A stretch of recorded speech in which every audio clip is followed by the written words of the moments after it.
الحمدللہ وکفا والصلاة والسلام علی سید الرسل وخاتم الانبیاء وعلى آلہ واصحابہ الذین اوفوا عہدا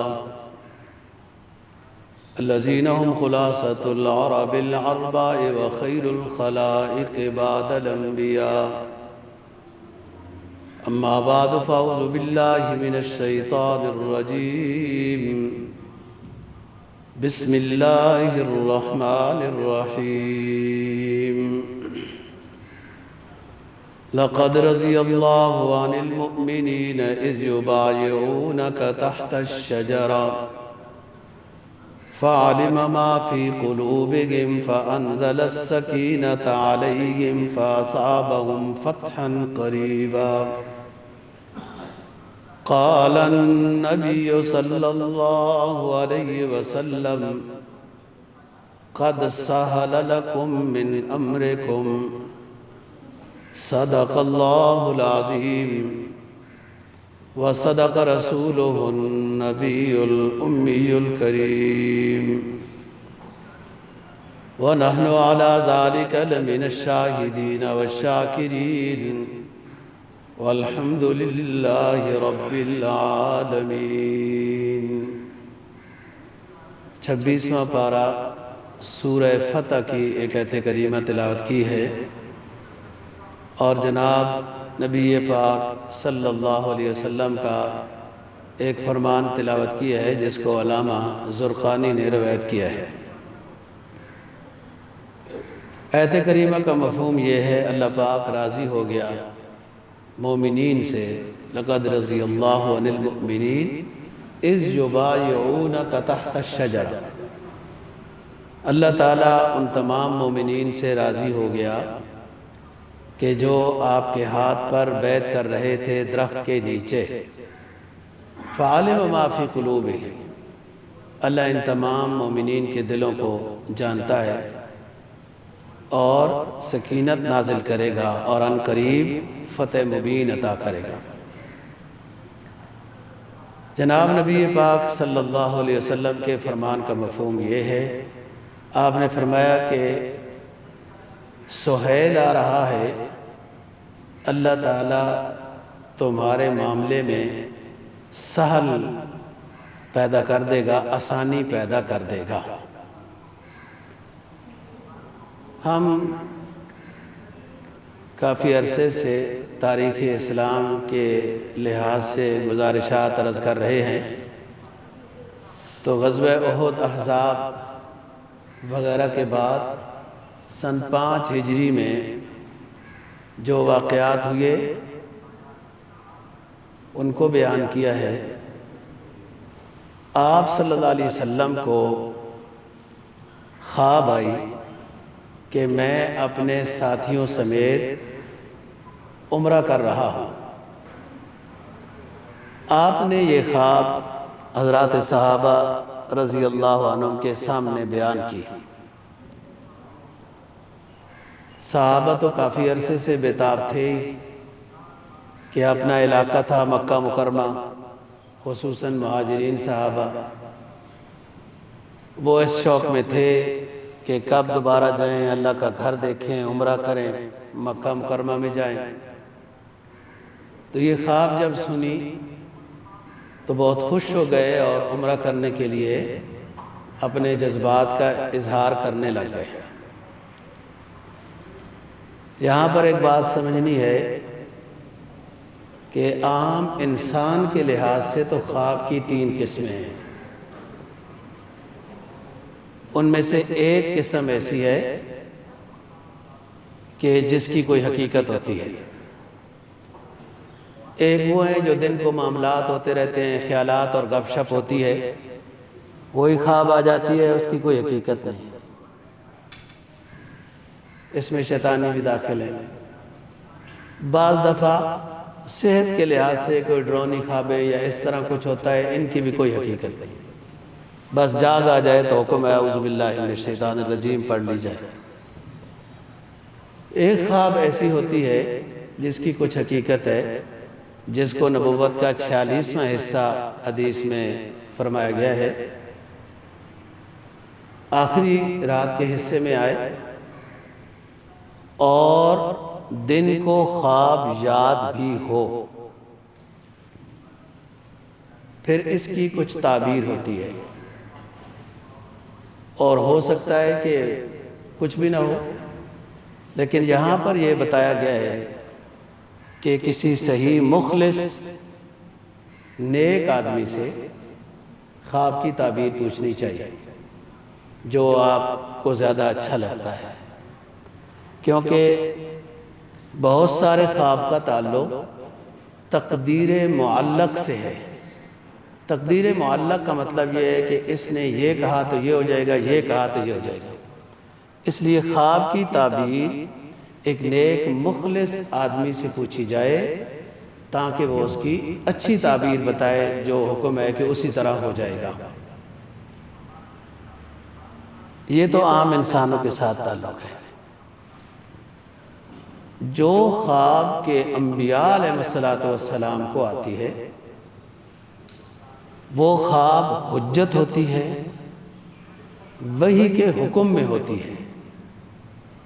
جیسے اذان کا حکم وحی میں ہوا اور خواب میں ہوا اذان کا حکم۔ حضرت ابراہیم علیہ السلام کو بچہ ذبح کرانے کی جو بات ہے وہ خواب میں دکھائی گئی تھی۔ تو انبیاء علیہ السلام کا جو خواب ہے وہ وحی کے حکم میں ہوتا ہے، اس پر عمل کرنا ضروری ہوتا ہے۔ جو عام انسان کی خواب ہے وہ آپ کو بتا دی، اور عام انسان میں خواب کافر کو بھی آ سکتی ہے۔ یہ صرف نہیں کہ مومن کو ہی خواب آئی، فرعون کو بھی تو خواب آئی تھی وغیرہ۔ تو انبیاء علیہ السلام کی خواب وحی کے حکم میں ہوتی ہے اور اس پر نبی کو عمل کرنا ہوتا ہے۔ جب آپ صلی اللہ علیہ وسلم کو خواب آئی عمرے کی، آپ نے صحابہ کو بتائی، صحابہ خوش ہو گئے، تیار ہو گئے اور تیاری شروع ہو گئی۔ خواب میں عمرہ کرتے ہوئے دکھایا گیا تھا، لیکن یہ نہیں تھا کہ اس سال عمرہ کریں گے یا اگلے سال کریں گے، یہ نہیں تھا خواب میں۔ اور حرمین شریفین کی زیارت، بندہ طواف کر رہا ہو، بیت اللہ دیکھتا ہے، کچھ اس طرح کے مناسک حج میں پھر رہا ہو، تو مناسک حج میں پھر رہا ہو، لڑکے باتیں کر رہے ہیں، مناسک حج میں پھر رہا ہو اور یہ خواب دیکھے تو اس کی یہی تعبیر ہے کہ اللہ تعالیٰ حرمین کی زیارت نصیب فرمائیں گے۔ کسی کو بیت اللہ خواب میں نظر آئے یا حج کے مناسک نظر آئیں تو اس کا مطلب یہی ہے۔ بعض خوابوں کی تعبیر بہت مختلف ہوتی ہے، جو بعض دفعہ بندہ حیران ہو جاتا ہے کہ میری خواب کیا تھی اور تعبیر کیا ہے۔ تعبیر میں ایک بہت بڑے بزرگ گزرے ہیں، محمد بن سیرین۔ ان کی تعبیر رویا کتاب بڑی مشہور ہے۔ ان سے ایک شخص خواب پوچھتا ہے کہ میں نے اپنے گھر میں فلاں جگہ میں آگ جلتی ہوئی دیکھی ہے، تو فرمایا کہ گھر بدل دو، صحیح نہیں ہے۔ اس نے بدل دیا اور وہ گھر کچھ عرصے کے بعد گر گیا وغیرہ۔ پھر ایک بندہ آیا کسی وقت تو عرض کیا کہ حضرت میں گھر میں آگ جلتی ہوئی دیکھ رہا ہوں۔ کہا جگہ معلوم ہے؟ کہا جی معلوم ہے۔ کہا اس جگہ کی کھدائی کرو، خزانہ نکلے گا۔ وہ جو ان کے شاگرد یہ باتیں لکھ رہا تھا تو اس نے پوچھا کہ حضرت وہ فلاں ٹائم پر آپ نے آگ دیکھنے والے کو کہا کہ تمہارا گھر گر جائے گا، گھر بدل دو۔ اس نے خواب میں آگ دیکھی تو آپ نے فرمایا کہ جگہ یاد ہے، کھدائی کرو، وہاں خزانہ نکلے گا۔ تو فرمایا موسم کا فرق تھا، اس بندے نے خواب گرمیوں میں دیکھی تھی تو گرمیوں میں آگ اچھی نہیں ہے، اس بندے نے خواب سردیوں میں دیکھی تھی، سردیوں میں آگ اچھی ہے۔ تو مطلب یہ کہ خواب بعض دفعہ عجیب ہوتی ہے اور اس کی تعبیر پھر معبر جانتا ہے. جیسے آپ دیکھو نا ان لڑکوں کو خواب آئی تھی جو سورہ یوسف میں واقعہ بیان ہوا کہ میرا ٹوکرا ہے، میرے ٹوکرے کے اندر کھانا پینا ہے، پرندے کھا رہے ہیں وغیرہ. تو یوسف علیہ السلام نے بتایا وہ سولی چڑھایا جائے گا اس طرح. تو ٹوکرا ہے، پرندے اس میں سے کھانا کھا رہے ہیں، یہ تو اچھی بات بظاہر لگتی ہے، اور تعبیر بتائی گئی کہ سولی چڑھایا جاؤ گا وغیرہ. موضوع ہمارا یہ ہے کہ انبیاء علیہ السلام کی خواب حجت ہوتی ہے اور اس کے مطابق عمل کرنا ضروری ہوتا ہے. آپ کو خواب آئی ہم عمرہ کر رہے ہیں، صحابہ کو بتایا سارے تیار ہو گئے. اس سال کا تو نہیں تھا لیکن عمرہ تو تھا. تقریباً 1500 بچے وغیرہ سمیت خواتین حضرات صحابہ رضی اللہ عنہ آپ صلی اللہ علیہ وسلم کے ساتھ عمرے کے لیے تیار ہو گئے. اور یہ ذوالقعدہ کا مہینہ ہے، ابھی حج فرض نہیں ہوا. آپ نے اسی طرح ہی ذوالحلیفہ وغیرہ سے احرام باندھے. ایک جاسوس بصر نامی شخص ہے صحابی رضی اللہ عنہ، ان کو بھیجا کہ آپ معلومات کرو کہیں ہماری عمرے کی تیاری ادھر مکہ کے کافروں کو پتہ چل گئی ہو تو کوئی نقصان نہ ہو جائے. یہ شخص جلدی سے خبر لے کے واپس آ گئے اور راستے میں نبی پاک صلی اللہ علیہ وسلم سے ملے کہ ان کو پتہ چل گیا ہے. اور اس وقت خالد بن ولید مسلمان نہیں ہوئے تھے. ان کی قیادت میں 200 جنگجو مقام غمیم پر ٹھہرے ہوئے ہیں، مقام غمیم پر. تو آپ نے پھر راستہ بدل دیا، جس راستے میں مقام غمیم آتا تھا وہ راستہ آپ پھر مکہ کی طرف نہیں گئے. آپ پہنچ گئے ایک مقام پر جس مقام کا نام حدیبیہ تھا، اور آگے سے مشرکین پھر نظر آ گئے اور انہوں نے روک لیا. حدیبیہ ایک کنویں کا بھی نام ہے اور حدیبیہ اس علاقے اور جگہ کا بھی نام ہے. ابھی بھی وہاں پر ایک چھوٹی سی مسجد ہے جو گرلوں کے اندر اس کو محفوظ کیا ہے کہ لوگ کچھ بدعات کی طرف نہ چلے جائیں. یہاں پر ایک بڑا درخت تھا کیکر کا، اس کے نیچے آپ صلی اللہ علیہ وسلم قیام پذیر ہوئے اور خیمے بھی لگائے گئے.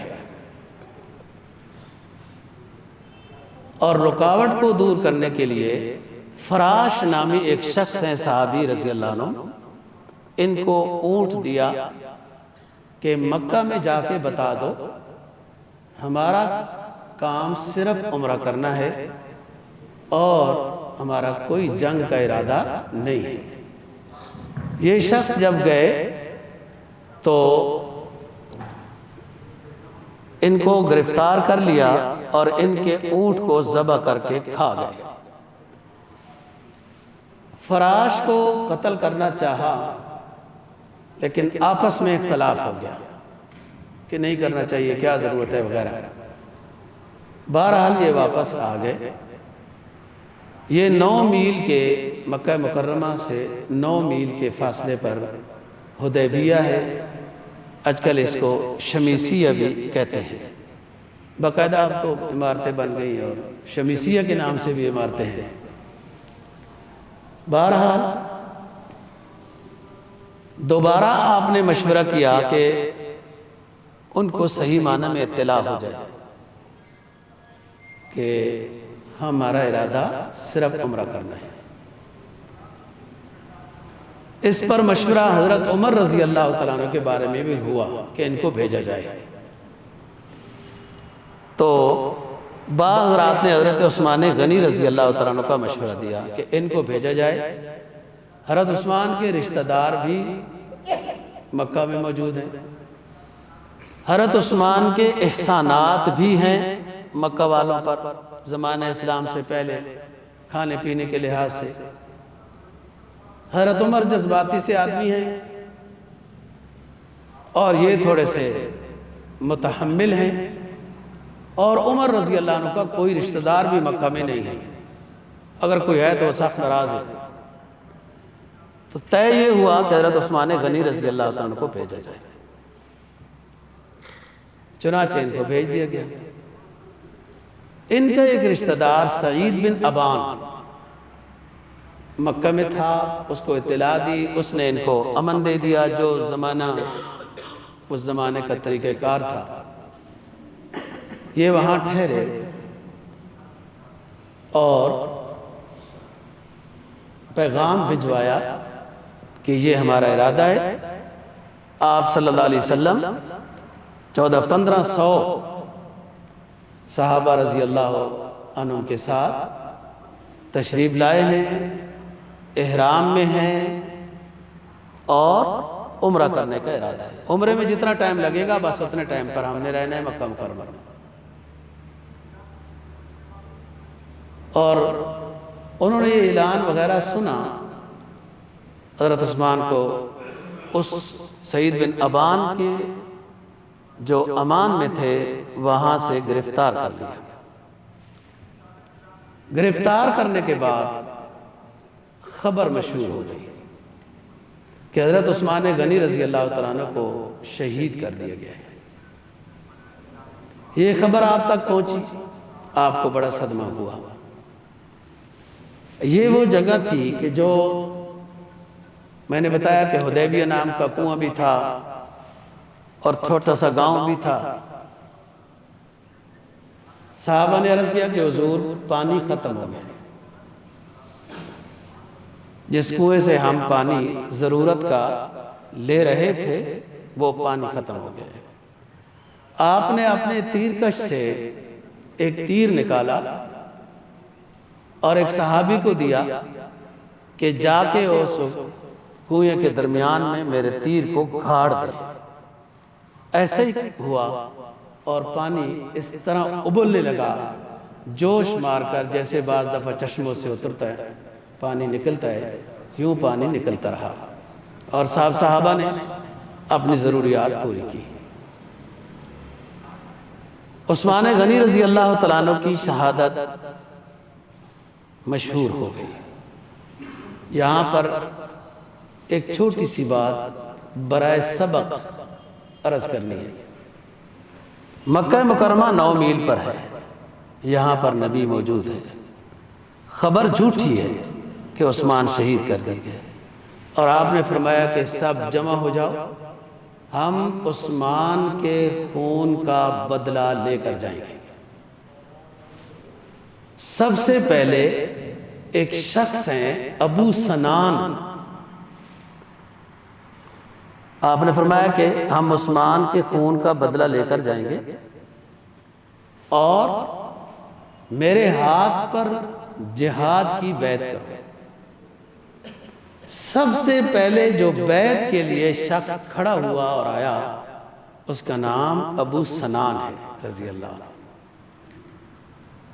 بات یہ ہے کہ کچھ حضرات یہ کہتے ہیں کہ نبی پاک صلی اللہ علیہ وسلم کو ہر وقت ہر چیز کا علم ہوتا ہے، نبی عالم الغیب ہوتا ہے۔ کچھ لوگوں کا یہ نظریہ ہے۔ انہیں اس واقعے سے سمجھنا چاہیے، کہ 9 میل کے فاصلے پر ایک جھوٹی خبر مشہور ہوئی اور آپ حضرت عثمان کے خون کے بدلے لینے کے لیے بیعت کر رہے ہیں۔ یہ بات سمجھنی ہے تھوڑی سی۔ آپ جھوٹ پر تو بیعت نہیں کر کے، آپ کو پتہ تھا کہ عثمان شہید نہیں ہوا لیکن جان کے بیعت کر رہے تھے، ایسا تو نہیں ہو سکتا۔ یہاں پر سمجھے بات، کچھ لوگوں کا نظریہ یہ ہے کہ انبیاء علیہ السلام یا نبی پاک صلی اللہ علیہ وسلم کچھ بھی نہیں جانتے، کچھ بھی نہیں پتہ ہوتا۔ یہ بھی غلط ہے۔ اور یہ کہنا کہ سب کچھ پتہ ہوتا ہے، ہر وقت پتہ ہوتا ہے، وہ عالم الغیب ہے، یہ بھی غلط ہے۔ سب کچھ پتہ ہوتا ہے یہ بھی غلط ہے، کچھ بھی نہیں پتہ ہوتا یہ بھی غلط ہے۔ قرآن کی ایت کے خلاف ہے۔ قرآن نے کہا تِلْكَ مِنْ أَنْبَاءِ الْغَيْبِ نُوحِيهَا إِلَيْكَ مَا كُنْتَ تَعْلَمُهَا أَنْتَ وَلَا قَوْمُكَ۔ اے نبی بہت ساری غیب کی باتیں ہم نے آپ کو بتائی، انت ولا قومک، آپ کی قوم نہیں جانتے تھے، ہم نے آپ کو بتائی۔ بعض دفعہ نبی کو غیب کی بات بتا دی جاتی ہے، لہذا یوں کہنا من کل الوجوہ نبی کچھ نہیں جانتا یہ بھی غلط ہے، اور ہر وقت ہر حال میں جانتا ہے تو پھر یہاں کیا بات ہو گئی۔ اب آئیں، مکہ مکرمہ میں ایک مشورہ ہوا اور اس پر انعام مقرر ہوا کہ جو شخص مدینہ میں جا کر مسلمانوں کے پیغمبر کو قتل کر دے گا اس کے لیے یہ انعام ہے۔ یہ شخص آیا، آپ مسجد نبی میں تشریف فرما تھے، جیسے آیا تو آپ نے نا یوں اس کی طرف دیکھا اور کہا ارادہ اس کا ٹھیک نہیں ہے۔ حضرت عمر نے پکڑ لیا، جو ساتھی بیٹھے تھے ان کے قریب آ کے اس کو بٹھا دیا اور کہا اس کا تلاشی لو، تو اس کے اندر زہر آلود خنجر نکلا اس کے کپڑوں میں۔ آپ نے فرمایا کیا ارادہ ہے؟ کہا ویسے حضرت بس پھرنے ٹرنے آیا تھا تو میں نے کہا چلو ادھر بھی آتا۔ آپ نے فرمایا وہ حتیم میں جو اس کے ساتھ مل کر فلانے کے ساتھ جو مشورہ ہوا وہ کیا تھا؟ تو حتیم میں تو مشورہ یہی ہوا تھا کہ تم جاؤ پیغمبر اسلام کو قتل کرو تمہیں یہ انعام ملے گا۔ اس نے سچی سچی ساری بات بتا دی ہے کہ یہی صورتحال ہے کہ ہمارا یہی مشورہ ہوا۔ تو دیکھو انبیاء علیہ السلام کے ساتھ رب العزت کا ایک خاص تعلق ہوتا ہے، اور من انباء الغیب، غیب کی باتیں پیغمبر کو بعض دفعہ بتا دی جاتی ہیں جو اللہ تعالیٰ بہتر سمجھتا ہے۔ تو انصاف پسند عقیدہ کیا ہے کہ انبیاء علیہ السلام کو اور ہمارے نبی آخر الزمان صلی اللہ علیہ وسلم کو جو باتیں اللہ نے بتا دی ہیں غیب کی وہ ان کو پتہ ہے، جو نہیں بتائی ہیں وہ ان کو نہیں پتہ۔ یہ کہنا کہ بالکل پتہ، یہ کہنا کہ بالکل نہیں پتہ، افراط اور تفرید کا شکار ہے۔ آپ خود بہتر سمجھتے ہیں۔ دیکھو وہ نوجوان لڑکے آئے ابراہیم علیہ السلام کے پاس، جد انبیاء ہے نا جی ابراہیم علیہ السلام، 14,000 انبیاء علیہ السلام ابراہیم علیہ السلام کے خاندان میں سے ہیں۔ کتنے بڑے بزرگ ہیں۔ ابراہیم علیہ السلام اس پیغمبر کا نام ہے جس کو مشرکین مکہ مانتے ہیں، یہودی مانتے ہیں، عیسائی مانتے ہیں، مسلمان مانتے ہیں۔ اور مسلمانوں کی خصوصیت یہ ہے کہ ملت ابراہیمی پر ہم ہیں، وہ بہت شکن ہے، پیغمبر اسلام بھی بہت شکن ہے، بہت توڑے ہیں، ملت ابراہیمی ہے۔ آپ نے گائے کا بچہ بھون کے پیش کر دیا۔ وہ جو نوجوان ملنے آئے فلما جاءت رسلنا ابراہیم بالبشرا، وہ آئے تو وہ جب کھانا نہیں کھا رہے تھے تو ابراہیم علیہ السلام تھوڑے سے محسوس کر گئے کہ یہ کیسے مہمان ہیں، کھانا نہیں کھاتے۔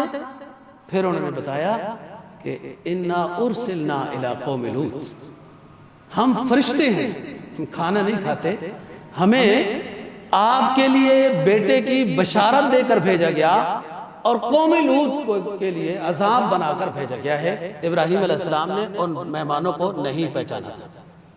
پیغمبر وہ غیب جانتا ہے جو اللہ اس کو بتا دے، جو اللہ نہ بتائے اس کی حکمت ہے وہ نہیں جانتا۔ تو خبر مشہور ہو گئی کہ حضرت عثمان غنی رضی اللہ تعالیٰ عنہ شہید کر دیے گئے، جو کہ جھوٹی خبر تھی۔ آپ نے صحابہ کو جمع کیا اور فرمایا کہ ہم عثمان کے خون کا بدلہ لے کے جائیں گے۔ دیکھو دوستو، اسلام اس کا نام ہے۔ ہم ایسے مسلمان ہیں، ہم تو ڈاکٹر عافیہ کو خود حوالے کر دیتے ہیں۔ ہم ایسے مسلمان ہیں کہ ہم گستاخ آسیہ کو خود حوالے کر دیتے ہیں۔ یہاں تو انہوں نے گرفتار کر لیا یا شہید کیا ایک بندہ ہے، اس کے پیچھے 1500 سے بیعت دی جا رہی ہے۔ اسلام اس طرح کی بزدلی کا نام ہے۔ خیر ایک ہی ہے نا، کوئی بات نہیں، 1400 تو محفوظ ہے نا، ایک ہی ہے نا، ایک ہی ہے، کیا بات ہے، ان کو تو بچاؤ۔ اسلام اس کا نام نہیں ہے، اسلام غیرت کا نام ہے۔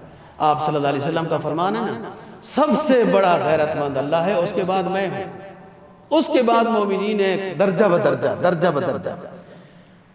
بہت سارے لوگوں کے سامنے گناہ ہو رہے ہوتے ہیں، انہیں کچھ بھی نہیں ہوتا۔ بہت سارے ایسے لوگ ہیں ذرا سا ان کے سامنے کوئی گناہ ہو تو ٹوکنے لگ جاتے ہیں۔ آپ نے دیکھا ہوگا ماحول معاشرے، کبھی پروگرام شادی میں غمی میں وغیرہ، وہ ایمانی تلاطم ہوتا ہے۔ جن کا ایمان بجھا ہوا ہوتا ہے وہ سارا کچھ دیکھ رہے ہوتے ہیں، وہ ڈھول ڈمکا بج رہا ہے وہ خود ہی جا کے دیکھنے لگ جاتے ہیں، حالانکہ ان کے گھر بھی نہیں بج رہا۔ اور ایک وہ ہوتا ہے کہ اس کے سامنے مکروہ ہو جاتا ہے تو بندہ منع کرتا ہے بھائی یہ نہ کرو، وہ ایمانی تلاطم ہوتا ہے۔ یہ غیرت ہے۔ آپ نے بیعت لینا شروع کر دی۔ ایک خصوصیت اس میں اور ہے کہ حضرت سلمہ بن اکوع رضی اللہ تعالیٰ عنہ بڑے مشہور صحابی ہیں، اور ان کے اندر بڑی خوبی ہے، یہ بہت تیز بھاگتے تھے، ان کے مقابلے میں کوئی بھاگ نہیں سکتا تھا۔ یہ اورینیوں کو انہوں نے چاروں طرف سے، جو بیت المال کے اونٹ چرا کے گئے تھے نا جی، وہ ایک لمبا واقعہ ہے، چاروں طرف سے اس ایک بندے نے وہاں روک کے رکھا تھا۔ وہ سمجھ رہے تھے، وہ نشیب میں تھا نا چشمہ، وہ سمجھ رہے تھے کہ چاروں طرف سے ہم پر حملہ ہو گیا۔ یہ ایک سائیڈ میں تیر مارتے تھے تو دوڑ کے دوسری طرف پہاڑ پر پہنچ جاتے تھے۔ سلمہ بن اکوع رضی اللہ تعالیٰ عنہ نے 3 مرتبہ بیعت لی ہے رسول پاک صلی اللہ علیہ وسلم۔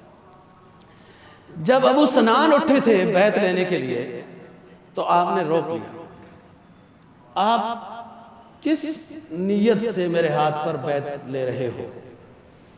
کہنے لگا جی آپ کا ساتھ دینے پر، آپ کا حکم ماننے پر، جہاد کرنے پر، جب تک میرے وجود میں سانس ہے میں آپ کے حکم پر جہاد کرتا رہوں گا، میں اس کام کے اوپر بیعت آپ کے ہاتھ پر کر رہا ہوں۔ آپ خوش ہوئے۔ ابو سنان، پھر سلمہ بن اکوع کی بات، اب سارے صحابہ رضی اللہ عنہ بیعت ان کی ختم ہو گئی۔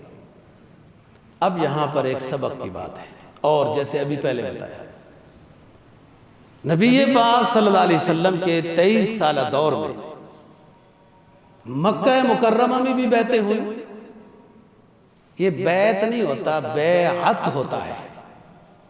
باع یبیع، بیعن، بیچنا، اپنے آپ کو بیچ دینا شیخ کے ہاتھ پر، شیخ کے حوالے کر دینا۔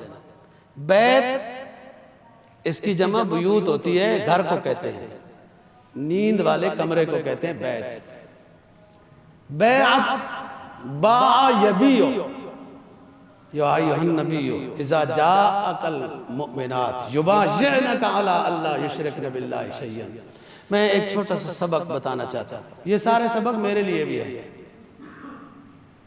جب آپ نے 13 سال مکہ میں گزارے، یعنی کہ ویسے تو 53 سال ہے نبوت کے ملنے کے بعد، 13 سال جو مکہ مکرمہ میں آپ نے گزارے تو اس میں بھی بیعت ہوتی رہی۔ بیعت علی الاسلام، بیعت عقبہ اولا، ثانیہ، ثالثہ، وہ یہی ہے جو مینا میں بیعتیں ہوئی، جو انصاری مدینہ کے لوگ آپ کے ہاتھ پر بیعت کر رہے تھے، ایمان لا رہے تھے، اور آپ کو دعوت دے رہے تھے کہ آپ حضرت ہمارے شہر میں تشریف لائیں۔ نبی پاک صلی اللہ علیہ وسلم کی سنت سے، قرآن کی آیات سے بیعت علی الاسلام ثابت ہے۔ کچھ لوگ آئے کافر، اسلام پر بیعت کی۔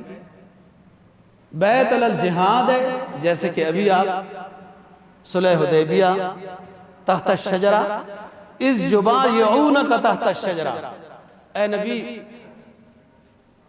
ہمیں بڑی خوشی ہو رہی تھی جب ایمان والے آپ کے ہاتھ پر بیعت کر رہے تھے، ہمیں بڑی خوشی ہو رہی تھی۔ یہ بیعت علی الجہاد ہے۔ اور بعض دفعہ بیعت مسلمانوں کے ساتھ کی گئی ترک گناہ پر، جو ابھی آیت پڑھی، یا ایھا النبی اذا جاءک المؤمنات یبایعنک علی اللہ یشرکن باللہ شیئا ولا یسرقن ولا یزنین وغیرہ، کہ یہ بیعت لینے آ رہے ہیں اور مسلمان ہیں۔ بیعت یہ ہے کہ پھر آپ کبھی گناہ نہیں کریں گے، شرک نہیں کریں گے، چوری نہیں کریں گے وغیرہ وغیرہ۔ یہ بیعت ہے استقامت علی الدین کی۔ بعد بیعت ہوئی بیعت علی الاسلام، اسلام لانے پر، بیت علی الجہاد، بیت جہاد کرنے پر، بعض دفعہ بیت علی ترک الاسم، گناہوں کے چھوڑنے پر بیت ہوئی، قرآن میں آیات ہے یہ موجود۔ اب یہاں سمجھیں کہ بالکل بیت کا انکار کر دینا، بیت کیا ہے جی، پیر مریدی کیا ہے جی، فلان ہے فلان ہے، اس کا انکار کر دینا، یہ بیت کا، کسی شیخ کے ہاتھ پر بیت کا انکار کر دینا، یہ خلاف شرع ہے، غلط بات ہے۔ اور بعض دفعہ کہ بیعت ہی سب کچھ ہے، بس ہم فلانے بزرگ کے ہاتھ پر بیعت ہو گئے، وہ جانے خدا جانے، نہ نماز کی پابندی، نہ روزی کی پابندی، نہ کوئی حج زکوٰۃ کی پابندی، نہ گناہوں سے بچنے کی کوئی پابندی، نہ کچھ۔ کیوں؟ بڑے اونچی سامی ہے جس کے ہاتھ پر ہم نے بیعت کی، وہ جانے خدا جانے، بس یہ بھی غلط ہے، ایسا نہیں ہے۔ جو بیعت ہے یہ سنت ہے، پہلا سبق۔ جو بیعت کا انکار کرتے ہیں صحیح نہیں ہے، جو بیعت کر کے اور کوئی عمل نہیں کرتے بس یہی کافی ہے۔ فلانی گدی کے ساتھ ہمارا ایک جناب روحانی تعلق چلا آ رہا ہے، سالانہ حاضری ہو جاتی ہے، بکرا وکرا بھی دے دیتے ہیں اور پیر صاحب سے دعا بھی لے لیتے ہیں، یہ کافی نہیں ہے۔ یہ تصور بھی بیعت کا غلط ہے، اس لیے بعض لوگ بیعت کا اور پیری مریدی کا انکار کرنے لگ جاتے ہیں کہ انہوں نے یہ والے حالات دیکھے ہوتے ہیں تو وہ کہتے ہیں یہ کون سا اسلام ہے، اور سچی بات ہے۔ میں بطور معائنے کے اس نیت کے ساتھ بری امام صاحب یا یہ ادھر گیا، اور باہر جو ہے نا جی وہ راگ سی اوپر مل رہے ہیں اور یوں کر رہے ہیں، پتہ نہیں کیوں بھائی، وہ ایک فلانی لکڑی تھی، اس کے راگ جناب وہ جلائی گئی، پیر صاحب نے سیکا تھا، چلا کاٹ رہے تھے، وہ تو گئی لکڑی ختم ہو گئی، اس نسل کی لکڑی کو جلایا جاتا ہے اور کوئی نماز روزہ نہیں بلانا، یہ کیا بات ہے؟ پیر کے ساتھ عقیدت یہ ہے کہ وہ پیر کیوں ہوا، وہ کیوں مشہور ہوا، اس کے اندر کیا کمال تھا، وہ کوئی اپنے اندر لاؤ یار، یہ کیا بات ہے؟ کولڑ شریف کے ساتھ میں نے آپ کو پہلے بھی بتایا تھا کہ ہمارا ایک روحانی رشتہ ہے۔ پیر میر علی شاہ صاحب ایک جگہ پہ پشاور میں نماز پڑھی اور وہ قاری صاحب ان کو بہت پسند آ گئے، ان کی آواز میں کوئی خاص روحانیت تھی، تو وہ پیر صاحب وہ لے کے آ گئے تھے، امام صاحب، وہ ہمارے دادا ابو کے حقیقی چچا تھے، قاری نور محمد صاحب رحمہ اللہ تعالیٰ، اور وہیں پر قبر ہے گورڑ شریف میں۔ پیر نصیر صاحب رحمہ اللہ تعالیٰ جب یہاں تشریف لاتے تھے، ان کا یہ ساتھ پلازا ہے، تو ظہر میں یہاں تشریف لاتے اور اس موضوع پر وہ بڑا مذاکرہ، اور خصوصاً ہمارے والد صاحب کے ساتھ ان کی گپ شپ ہوتی تھی کہ قاری نور محمد صاحب کے واقعتاً ایک بہت عظیم آدمی تھے، پیر صاحب وہاں سے ان کو لے آئے۔ میں کئی دفعہ گورڑ شریف گیا ہوں، بھائی بزرگوں کی قبر پر جانا، فاتحہ پڑھنا، ان کے لیے بھی دعائے مغفرت، اپنے لیے بھی دعائے مغفرت، یہی سنت عمل ہے۔ آپ صلی اللہ علیہ وسلم حضرت حمزہ رضی اللہ تعالیٰ عنہ کے قبر پر ہفتہ وار جاتے تھے، سلام پیش کرتے تھے، چاچے کے درجات کے لیے بھی دعا کرتے، اپنے لیے امت کے لیے بھی دعا کرتے تھے، یہاں تک تو بات ٹھیک ہے۔ اب بس صرف حاضری کافی ہے، یہی بیعت ہے؟ نہیں، آپ پیر صاحب کے حالات پڑھیں نا، اس پر تو عمل کوئی نہیں کرتا۔ سخت سردیوں میں پیر صاحب باہر جو وہ حوض بنا ہوا ہے نا، کوئی لوگ گئے ہیں تو مسجد کے باہر وہ اس کی سائڈ میں باہر بیٹھ کر پوری رات اللہ اللہ کرتے تھے اور پسینے میں ڈوب جاتے تھے۔ سخت سردیوں میں اس پر کوڑا پڑا ہوا ہوتا تھا، وہ جو ڈیمپ سا ہے کہ کیا ہے، اس ٹھنڈے پانی کے ساتھ آپ کو پھر تازہ کرتے تھے۔ یہ اس بات پر تو عمل ہم سے ہو نہیں سکتا کہ ہم بھی رات کو بیٹھ کے اللہ اللہ کریں، تہجد میں مناجات میں مصروف ہو جائیں، بس فلانی سرکار سے بیعت ہو جائے بس کافی ہے۔ یہ بھی غلط ہے۔ اسلامی تعلیمات پر عمل کرنے کے لیے بیعتیں ہوئی ہیں کہ ہم جہاد کریں گے، ہم شرک نہیں کریں گے، چوری نہیں کریں گے، تہمت نہیں لگائیں گے، اس بات پر بیعتیں ہوئی ہیں۔ نماز کی پابندی، ایک ساتھی آتا ہے دیہات سے، آپ کی مجلس میں بیٹھتا ہے، بات چیت سنتا ہے، کہنے لگا حضرت جی ہمیں کوئی ایسی بات بتا دی جائے کہ جس کی وجہ سے اللہ رسول راضی ہو جائے اور ہمیں جنت مل جائے۔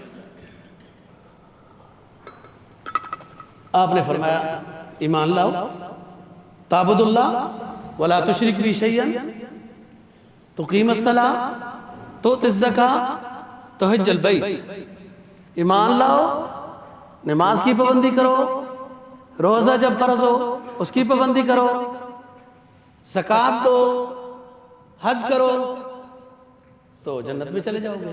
ارکان اسلام کی پابندی بتائی تو کہنے لگا اٹھ کے، کہتے جی بس جاتے ہیں۔ اور دیہاتی سادے لوگ ہوتے ہیں، کہنے لگا واللہ لا ازید ھذا ولا انقص، اللہ کی قسم اے پیغمبر اسلام، جو آپ نے ہمیں باتیں بتائی ہیں ان میں سے کمی پیشی نہیں کریں گے، پورا اس پر عمل کریں گے، نماز روزہ کریں گے۔ کسی پیر کی بیعت سے نماز روزہ معاف نہیں ہوتا، پیغمبر کی بیعت سے نماز روزہ معاف نہیں ہوتا، تو کسی پیر کی نماز، وہ تو اس کی اپنی نماز معاف نہیں ہوئی، پیر صاحب کی ساری زندگی عبادت کرتے رہے، معاف ہونی ہوتی تو ان کی اپنی ہوتی، وہ ہمارے جیسے کو پیر ہو تو ویسے ہی معافی کرتا رہے۔ اصل اسلام ان لوگوں کا ہے جو بزرگ ہیں، صحیح سمجھے ہیں، انہوں نے اپنی زندگیاں شریعت کے مطابق گزاری ہیں۔ آپ نے کیا فرمایا؟ اس نے جب کہا نا واللہ لا ازید ھذا ولا انقص، اللہ کی قسم میں اس میں کمی پیشی نہیں کروں گا، ارکان اسلام پر عمل کروں گا، تو آپ نے فرمایا کہ جو شخص یہ چاہتا ہے کہ دنیا میں چلتے ہوئے جنتی شخص کو دیکھے تو وہ یہ جا رہا ہے، ابھی تو اس نے عمل بھی نہیں کیا، ابھی جا رہا ہے، لیکن اس کا ارادہ کیسا ہے کہ میں اسلامی احکام پر عمل کروں گا۔ تو بات یہ ہے دوستو، بالکل بیعت کا انکار کر دینا غلط، اسلام سے ثابت ہے، اور بالکل بیعت کا یہ مطلب سمجھنا کہ بیعت ہو گئی تو بس ہو گیا اور نماز روزے کی کیا ضرورت ہے، نہیں۔ بیعت جب ہو جاتی ہے، آپ کو یہ پتہ ہے کہ جب آپ 14 دن قباء مسجد میں ٹھہرے تھے تو ملنے والوں کو مغالطہ کیا ہو گیا تھا؟ آپ تاریخ پڑھیں نا، سیرت پڑھیں، ملنے والے جو ساتھی آ رہے تھے نا جی، قباء مقام پہ جہاں آج کل مسجد ہے، جہاں آپ 14 دن ٹھہرے تھے، وہ ملنے والے ساتھی ابو بکر رضی اللہ تعالیٰ عنہ کو مل رہے تھے، آپ فرق ہی نہیں کر رہے تھے، دیکھنے والے نبی کی وضاقتہ چہرہ داڑھی پگڑی اور ابو بکر کو دیکھنے والا کوئی فرق ہی نہیں کر رہا تھا۔ جب انسان شیخ کے رنگ میں رنگ جاتا ہے، جب کسی اللہ والے کا بیعت ہوتا ہے نا جی، اور اسباب پر عمل کرتا ہے، پھر وہی رنگ چڑھ جاتا ہے۔ اور ابو بکر نے کیا کیا؟ اپنی چادر لی نا جی، چادر دونوں ہاتھوں پہ یوں کی نا، یوں کر کے رسول پاک صلی اللہ علیہ وسلم پر سایہ کر دیا کہ آنے والا سمجھ جائے مخدوم یہ ہے، ہم خادم ہیں۔ لیکن مغالطہ کیا ہوا؟ میں یہ کہنا چاہتا ہوں کہ جو نبی کے ہاتھ پہ بیعت ہوئے وہ ایسے رنگے گئے کہ دیکھنے والا تو فرق بھی نہ کر سکا۔ اسی کو تو علامہ نے کہا نا، فرمایا تیرے غلاموں میں جو نمایاں تیرا عکس کرم نہ ہوتا، تیرے غلاموں میں بھی جو نمایاں تیرا عکس کرم نہ ہوتا، تو بارگاہ ازل سے تیرا خطاب خیر الامم نہ ہوتا۔ اے پیغمبر اسلام، تیری تربیت پہ قربان جاؤں، تیرے قریب آئے، بیعت لی، اسلام پہ آئے، آپ کی سنت و احوال پر عمل کیا تو تیرے جیسے ہونے لگ گئے، تیرا عکس کرم ان پر آیا۔ ادھر دیکھو نا، سرکار دو جہاں صلی اللہ علیہ وسلم مسجد نبوی میں تشریف فرمائے، سریہ دومت الجندل کی طرف کچھ قافلے کو بھیجنے کا مشورہ ہو رہا ہے۔ حضرات صحابہ اور بڑے بڑے صحابہ خلفائے راشدین رضی اللہ عنہم بھی بیٹھے ہیں۔ ایک نوجوان انصاری صحابی آتا ہے، مجلس رسول میں بیٹھ جاتا ہے، سوال کرنے لگتا ہے، ای المؤمنین افضل یا رسول اللہ، اے اللہ کے رسول، مومنین میں سے سب سے افضل کون سا مومن کہلائے گا؟ فرمایا احسنہم اخلاقا، جس مومن کے جتنے پیارے اخلاق ہوں گے اتنا پیارا وہ اعلیٰ شمار ہوگا۔ پھر وہ کہنے لگا یا رسول اللہ ای المؤمنین اقیس، اے اللہ کے رسول مومنین میں سب سے زیادہ سمجھدار عقل مند کون ہوگا؟ آپ نے فرمایا اکثرهم ذکرا للموت واستعدادا له اولئک هم الاقیاس۔ جو مومن موت کا تذکرہ کرے، موت کی تیاری میں لگا رہے، یہ مومن سب سے زیادہ عقل مند ہے۔ یہ عارضی زندگی کا مطلب سمجھ گیا ہے، یہاں رہنا عارضی، یہاں کے در و دیوار عارضی، یہاں کے عہدے عارضی، یہاں کا حسن جوانی عارضی، یہاں کا عہدہ مال و دولت عارضی، یہاں کی زندگی عارضی، یہاں کی ہر نعمت عارضی ہے، نہ چھینو پھر بھی چھن جائے گی۔ اس لیے عقل مند وہ ہے اکثرهم ذکرا للموت واستعدادا له، جو موت کا اپنی مجلسوں میں تذکرہ کرے، موت کی تیاری کرے، اولئک هم الاقیاس، یہ ہے اصل عقل مند۔ پھر آپ نے فرمایا جوان تم نے سوال کیا ہے تو میں 5 خطرناک چیزوں کے بارے میں بتاتا ہوں، ان سے بچ کے رہنا۔ 5 خطرناک چیزیں اگر تمہارے دور میں آئیں تو اللہ کی پناہ مانگو، اللہ ان سے بچائے۔ فرمایا بے حیائی عام ہو جائے تو پھر بیماریاں عام ہو جائیں گی، اس دور سے بچو، پناہ مانگو جس میں بے حیائی عام نہ ہو۔ اب تو اتنی عام ہوئی، ایک بات نا حدیث میں بیان ہوئی تھی کہ یہود و نصارہ حرمین میں داخل ہو جائیں گے، وہ سمجھ نہیں آتی تھی، وہاں تو داخلہ لگا ہوا ہے، غیر مسلم داخلہ ممنوع۔ اب جب موبائل آئے، فلان آیا، ساری چیزیں سمجھ آ گئی کہ حرمین کیا، بیت اللہ شریف کے ارد گرد بھی یہود و نصارہ موجود ہے، موبائل کھلا ہوا ہے، سب کچھ آ رہا ہے، وہ کس کا ہے، کیا نماز کی حالت دیکھو۔ میں تو اعلان شلان نہیں کرتا، ایک دفعہ کہہ دیتے ہیں موبائل بند کر کے کیا کریں، مولوی کیا کریں، جیسے جوتا چوری ہو جائے فٹ مولوی صاحب کے دفتر میں، مولوی صاحب ہو سلام علیکم، جمعہ آپ نے پڑھا ہے، میرا جوتا چوری ہو گیا نہیں، میں کہا مبارک ہونے پہ چوری ہو گیا نہیں، اے مولوی نے کہا میں تو سن جوتے سنبھال کو، ہر جگہ اعلان لگا ہوا ہے جوتوں کا خیال کرو، موبائلوں کا فلان کا خیال کرو۔ مولوی صاحب ہو جمعہ آپ نے پڑھا ہے، جوتے چوری ہو گیا نہیں، دیو جوتا، فنڈ جمع کراؤ نا، بہت سارے جوتے لے کے رکھ لیتے ہیں۔ بات یہ ہے دوستو کہ تذکرہ موت کا یہ سمجھدار بندہ ہے اور تیاری بھی اس کی ہو، تیاری بھی اس کی ہو۔ تو میں کہہ رہا تھا حدیث سمجھ نہیں آتی تھی کہ یہود و نصارہ حرم میں داخل ہو جائیں گے، کیا ہو؟ فرمایا بے حیائی سے بچو، بے حیائی جب عام ہو جائے گی تو بیماریاں عام ہو جائیں گی، اللہ بچائے۔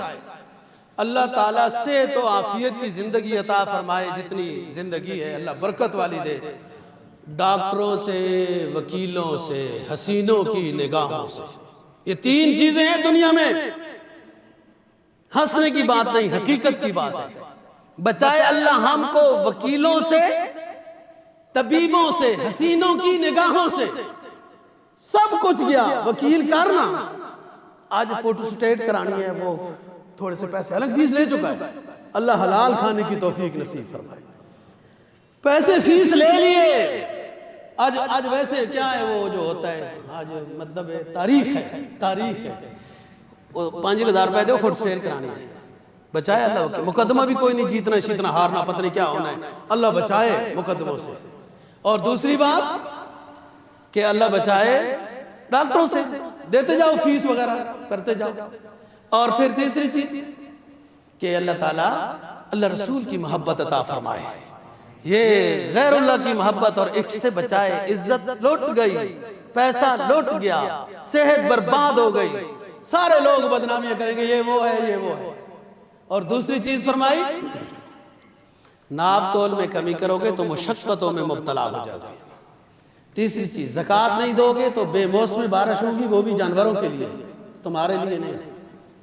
اور معاہدہ توڑو گے تو دشمن مسلط ہوگا، اور اللہ رسول کے فیصلوں کے خلاف فیصلے کرو گے تو آپس میں بڑے مشوروں کے ساتھ جڑے تھے تو پھوٹ پڑ جائے گی۔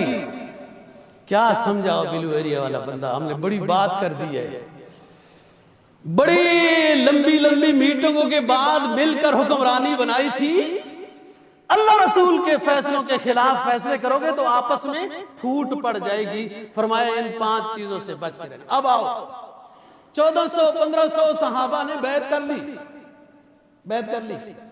اور بیعت کے بعد آپ نے فرمایا کہ لوگو سنو، یہ میرا بایاں ہاتھ میرے داماد میرے بیٹے عثمان کا ہاتھ سمجھو، یہ میرا دایاں ہاتھ میرا ہاتھ ہے، عثمان بھی میرے ہاتھ پر بیعت کر رہا ہے، شہید زندہ ہوتا ہے، ہم بدلہ لے کر جائیں گے۔ یہ عثمان غنی فرمایا کرتے تھے یہ میری بڑی فضیلت ہے۔ حضرت یعقوب علیہ السلام سے کسی نے پوچھا، بڑی مدت کے بعد جب مصر کے بادشاہ بن گئے نا جی حضرت یوسف علیہ السلام، تو ایک دن کہنے لگے کہ بیٹے کی قمیض کی خوشبو آ رہی ہے۔ تو کسی نے پوچھا، حضرت صاحب یہ کنعان کا جنگل ہے جہاں ہم رہتے ہیں، وہاں کنویں میں تھا یا جدھر تھا وہاں تو نہ دیکھ پائے، اور اتنا دور مصر وہاں سے آپ کو بیٹے کی خوشبو آ گئی۔ شیخ سعدی رحمہ اللہ نے اس کو بڑے پیارے انداز میں بیان کیا، فرمایا کسے پرسید از گم کردہ فرزن، اے روشن گوہر پیر خردمن، زے مصرش بوئے پیراہن شنیدی، چرا در چاہے کنعانش ندیدی، بگفت احوال ما برق جہانس، دم پیدا و دیگر دم نہانس، گہے برتارم آلا نشینم، گہے بر پائے پشت خود نبینم۔ کسی نے پوچھا اس بزرگ سے جس کا بیٹا گم ہو گیا تھا کہ اے محترم، آج مصر سے تو تمہیں اپنے بیٹے کی قمیض کی خوشبو آ رہی ہے، جب آپ کے قریب آپ کا علاقہ کنعان کے قریب کنعان کے کنویں میں آپ کے بیٹے کو ڈالا گیا تو وہ پتہ تو نہ چلا۔ حضرت یعقوب علیہ السلام نے جواب دیا، احوال ما برق جہانس، ہماری زندگی، ہم تمام پیغمبروں کی جو برادری ہے، ہمارے حالات ایسے ہوتے ہیں جب رب العزت منکشف کرے ہر کچھ نظر آنے لگتا ہے، جب وہ نہ دے تو اپنے پاؤں کے اوپر کوئی چیز پڑی ہے تو وہ بھی نظر نہیں آتی۔ میں نے اس سوال کا بھی جواب دے دیا۔ جو لوگ یہ کہتے ہیں کہ نبی مکمل عالم الغیب ہے، اور جو لوگ یہ کہتے ہیں کہ نبی کچھ بھی نہیں جانتا، اس شعر میں شیخ نے کتنی پیاری بات کر دی کہ اللہ جب منکشف کرے تو برادری پیغمبر کو سب کچھ نظر آتا ہے، اور جب نہ دے تو پھر اس وقت ہم بھی اس کے علم دینے کے محتاج ہوتے ہیں۔ اللہ دین کی سمجھ اور عمل کی توفیق نصیب فرمائے۔